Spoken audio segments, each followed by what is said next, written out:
का बहुत बहुत शुक्रिया। तो आज विधानसभा के पटल पर 1980 के दंगों की फाइल रखी जाएगी। देरी क्यों हुई ये भी सरकार की तरफ से बताया जाएगा कि आखिर 43 साल क्यों लग गए इस रिपोर्ट को तैयार करने में, जांच को पूरी करने में। चलिए बढ़ते आगे। सोमवार को यूपी विधानसभा के मानसून सत्र की शुरुआत हो गई और सत्र के पहले ही दिन विपक्ष ने जमकर हंगामा किया, जिसके चलते कार्यवाही को मंगलवार तक के लिए स्थगित कर दिया गया था। आज फिर से इस सदन की कार्रवाई शुरू होगी और इसके अलावा विपक्ष ने विधानसभा के बाहर महंगाई समेत कई मुद्दों को लेकर जोरदार प्रदर्शन भी किया।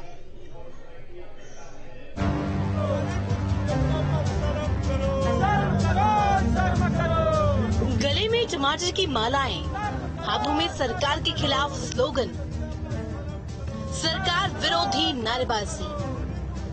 तस्वीरें यूपी विधानसभा के बाहर की है। दरअसल यूपी विधानसभा का मानसून सत्र सोमवार से शुरू हो गया है। विपक्ष सरकार को घेरने की तमाम कोशिशें कर रहा है। विधानसभा के बाहर का नजारा भी हम आपको दिखाएंगे, लेकिन उससे पहले आपको दिखाते हैं विधानसभा की कार्यवाही जो हंगामे की भेंट चढ़ गई। महंगाई और भ्रष्टाचार के मुद्दे पर एसपी और आरएलजी के विधायक नारेबाजी करते हुए वेल में आ गए। विपक्ष मणिपुर की घटना पर निंदा प्रस्ताव लाना चाहता था। स्पीकर सतीश महाना ने पहले 30 मिनट के लिए सत्र की कार्रवाई को रोका, बावजूद इसके हंगामा नहीं रुका।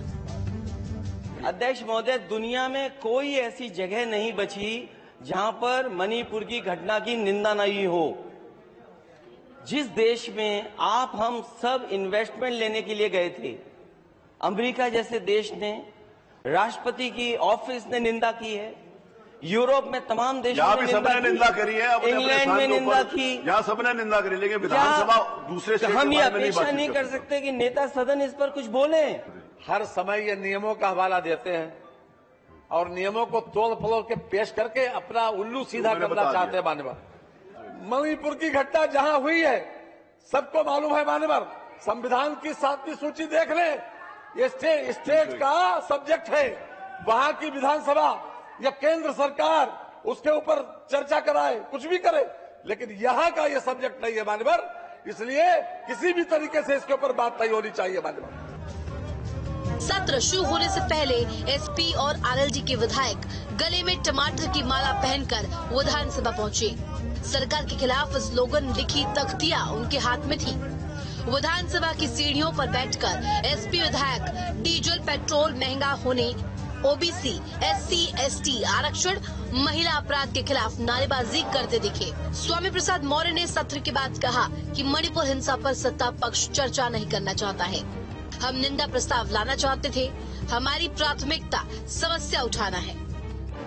यह सरकार अपने पापों पर पर्दा डालने की कोशिश कर रही है। दुहाई देती है डबल इंजन की सरकार, लेकिन डबल इंजन की सरकार आज पूरे न केवल मणिपुर को बल्कि उत्तर प्रदेश सहित पूरे देश को आज अराजकता की आग में झोंक रही है। हरियाणा अभी इसी प्रकार का एक घटना घटी है। पूरे देश और प्रदेश में वो दंगा कराने की फिराक में है और साथ ही साथ जैसे जैसे चुनाव नजदीक आ रहा है, भाजपा दंगे को कराने का मुहिम तेज कर दी है। इधर डिप्टी सीएम ब्रजेश पाठक बोले कि विपक्ष पूरी तरीके से डिरेल है, उसकी कोई नीति नहीं है, एजेंडा नहीं है। हमारी सरकार सदन चलाना चाहती है। सदन में जो माननीय विधायक गणों के विभिन्न प्रश्न थे उनका जवाब देना चाहती है और विपक्ष पूरी तरह से हल्ला बोल पार्टी जिस प्रकार उनका एक आचरण रहा है उसको दोहराने का काम किया है। प्रदेश की जनता ने अच्छी तरह इनके शासनकाल में इनके कृत्यों को देखा है।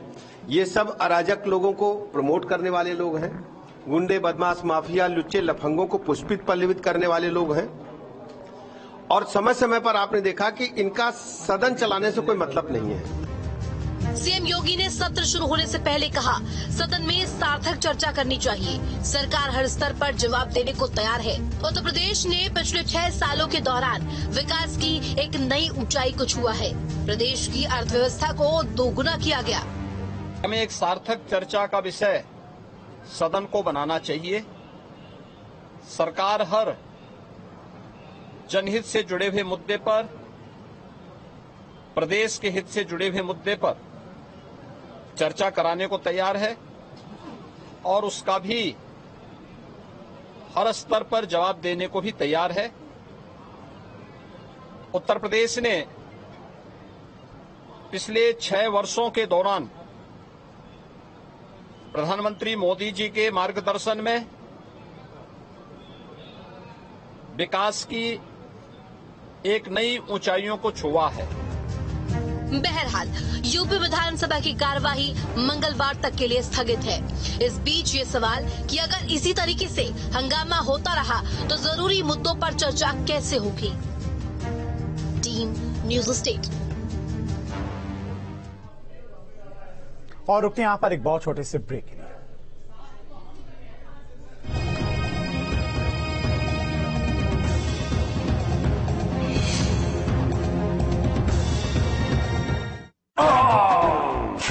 बेल्ट लगा ले ब्रो। भाभी काढ़ा गोली हर दर्द से आराम। ज़ंडुबाम। ज़ंडुबाम का इंस्टेंट एक्शन, इंस्टेंट रिलीफ, हर दर्द से दे आराम। हर दर्द से आराम।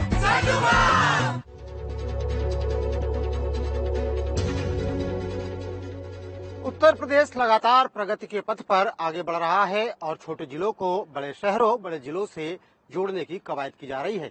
इसी सिलसिले में उत्तर प्रदेश में बड़े पैमाने पर एक्सप्रेसवे बनाए जा रहे हैं। उत्तर प्रदेश की एक्सप्रेसवे प्रदेश के रूप में नई पहचान बन चुकी है। योगी सरकार में कनेक्टिविटी का विस्तार दोगुनी रफ्तार से जारी है। गंगा एक्सप्रेसवे पे युद्ध स्तर पर कार्य चल रहा है। गोरखपुर लिंक एक्सप्रेसवे और बलिया लिंक एक्सप्रेसवे पे कार्य युद्ध स्तर पर चल रहा है।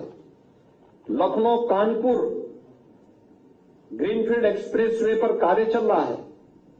यानी जिस तेजी के साथ उत्तर प्रदेश के अंदर एक्सप्रेस हाईवे का एक संजाल फैला है, इसने उत्तर प्रदेश की संभावनाओं को और आगे बढ़ाया है।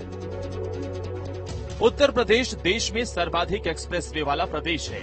3200 किलोमीटर में फैले 13 एक्सप्रेसवे में से 6 चालू हैं, जबकि 7 पर काम चल रहा है। कुल संचालित एक्सप्रेसवे की लंबाई 1225 किलोमीटर की है, जिसमें Yamuna expressway 165 kilometre, Noida greater Noida expressway 25 kilometre, Agra Lucknow expressway 302 kilometre, Delhi Meerut expressway 96 kilometre, Purvanchal expressway 341 kilometre और बुंदेलखंड एक्सप्रेसवे 296 किलोमीटर लंबा है। इस एक्सप्रेसवे के बन जाने के बाद अब बुंदेलखंड के विकास को पंख लगेंगे। यहाँ के 138 गांव सीधे सीधे एक्सप्रेसवे से जुड़े हुए हैं। एक्सप्रेसवे से सिर्फ उत्तर प्रदेश ही नहीं, पूरे देश की आकांक्षाओं को रफ्तार मिल रही है। विकास का पथ, विश्वास का पथ और उन्नति का पथ बन चुका है उत्तर प्रदेश।